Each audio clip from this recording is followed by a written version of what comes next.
question de Jérémie. Quelle utilité du mikvé? Rabbeinu Ari, la Kabbalah dit, ce que le mikvé peut faire en pureté sur l'homme, aucune mitzvah ne peut le faire. Ça veut dire que quand on fait des mitzvahs, on a un grand mérite. Quand on va au mikvé, on n'a pas forcément un grand mérite, mais on a beaucoup plus de pureté. C'est un peu différent, le mérite et la pureté. Le mikvé a une très grande faculté de purifier l'être. Qu'est-ce que c'est que le mikvé? C'est de l'eau qui n'a pas été puisée par une main humaine. On met dans le bâtiment on le construit de façon à ce que l'eau puisse couler du toit, arriver comme ça dans un bassin, et ça ne va pas passer par des tuyaux, parce que le tuyau c'est déjà une main humaine. Ça va être dans le bâtiment lui-même. Cette eau-là, c'est le bassin.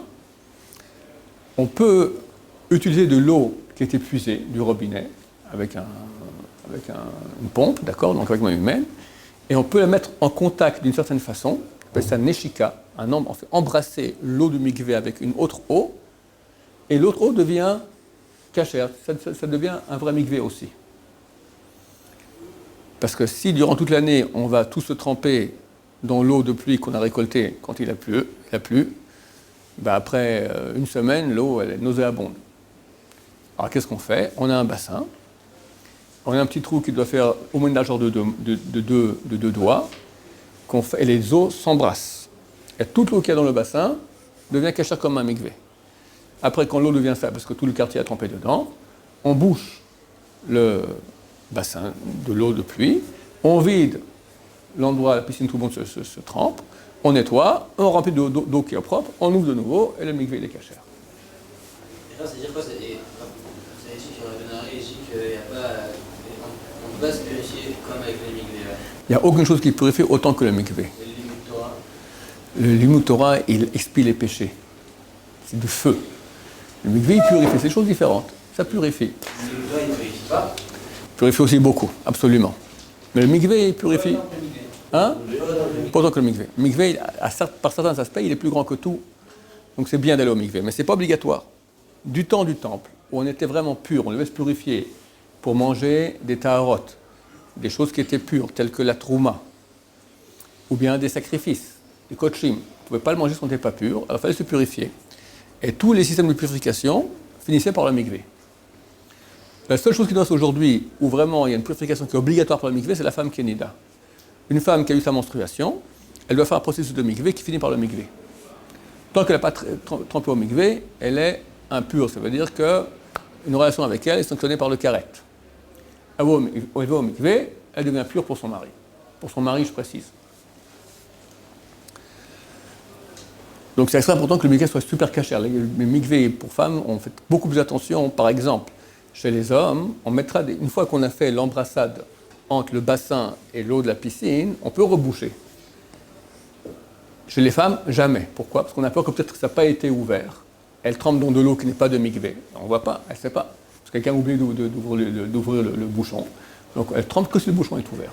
C'est comme une sécurité comme ça pour être certain. Maintenant, quel sens plus profond du mikvé? On peut apprendre la nida. C'est quoi nida?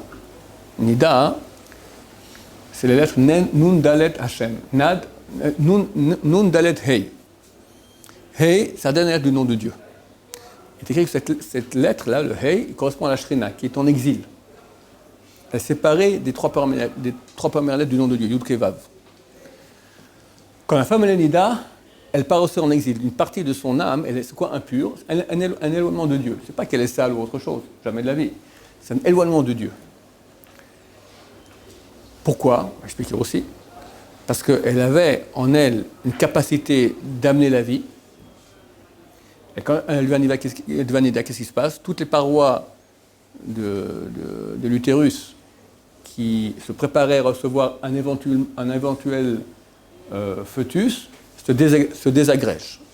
On passe, donc il y a un potentiel de donner la vie qui a été non utilisé. On appelle ça un raté, un zéro, d'accord? Un potentiel non réalisé. Ça s'appelle impur. Quand on dort la nuit, le matin, il faut savoir les mains. Pourquoi on est impur? Pourquoi on est impur? Pourquoi les mains? Parce que la nuit, ta neshama quitte ton corps, qui est pur, et dès qu'il n'y a pas de neshama, il y a du vide, il y a la touma qui rentre, l'impureté qui rentre. Quand ta neshama revient, l'impureté doit partir, mais elle se colle aux extrémités, des doigts et des pieds, des doigts des pieds et des doigts des mains. Les doigts des pieds, on n'a pas la capacité aujourd'hui d'enlever l'impureté des pieds, mais on l'enlève à celle des mains.